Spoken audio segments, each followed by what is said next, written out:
Dibutuhkan ketekunan dari setiap orang percaya untuk menggali dan menemukan berbagai fakta rohani dari firman-Nya untuk kemudian diinternalisasikan sehingga terbangun menjadi logika ilahi.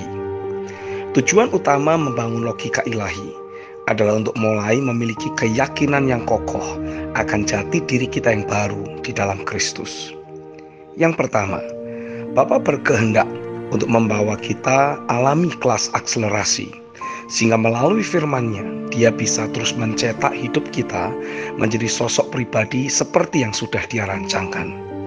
Melalui Roh Kudus, akan ada banyak fakta rohani yang Bapa berikan kepada kita.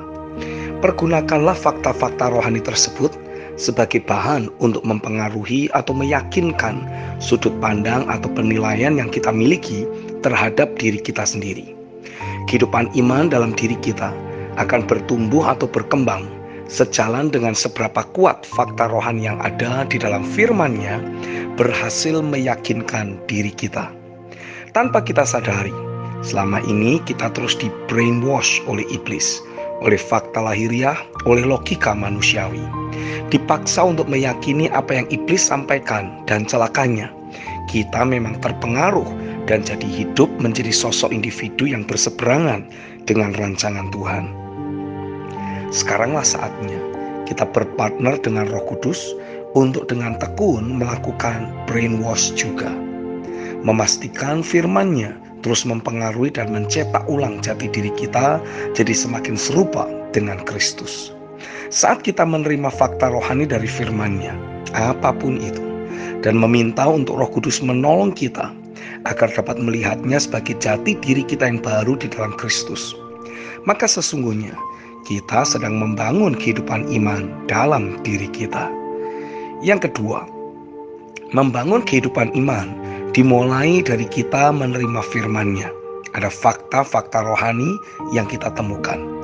Biasanya setiap fakta rohani tersebut selalu bertolak belakang dengan fakta lahiriah yang sedang ada di depan mata kita. Dan saat kita bertekun untuk terus meyakinkan diri kita untuk lebih mempercayai fakta rohani yang ada dan melangkah berdasarkan fakta rohani tersebut, saat itulah perjalanan iman kita baru dimulai. Dengan kita terus meyakinkan diri kita untuk menerima dan percaya akan jati diri kita yang baru di dalam Kristus, akan ada suatu hari baru yang kita masuki. Ketika Abraham berubah menjadi Abraham, ketika Yakub berubah menjadi Israel, ketika Saulus berubah menjadi Paulus, hari yang baru datang dalam hidup mereka. Demikian pula kita, dengan kita mengalami perubahan hidup karena menerima jati diri yang baru di dalam Kristus, Bapa membawa kita menjalani hari yang baru. Yang pertama, di hari yang baru tersebut, kita menerima posisi rohani yang berbeda. Yang kedua, di hari yang baru tersebut, kita jadi menerima otoritas atau kuasa yang berbeda. Yang ketiga, di hari yang baru itu, kita jadi menerima tanggung jawab atau mandat yang berbeda. Yang keempat, di hari yang baru, kita akan menerima pekerjaannya, kuasa anugerah yang baru. Pendek kata, perjalanan iman kita yang sesungguhnya dimulai di saat kita menerima penyingkapan pewahyuan tentang jati diri kita yang baru di dalam Kristus. Roh akan membawa kita menerima banyak fakta-fakta rohani yang berasal dari firman-Nya maupun keberadaan Tuhan sendiri.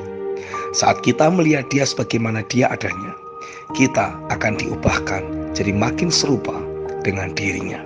1 Yohanes 3 ayat yang kedua. Amin.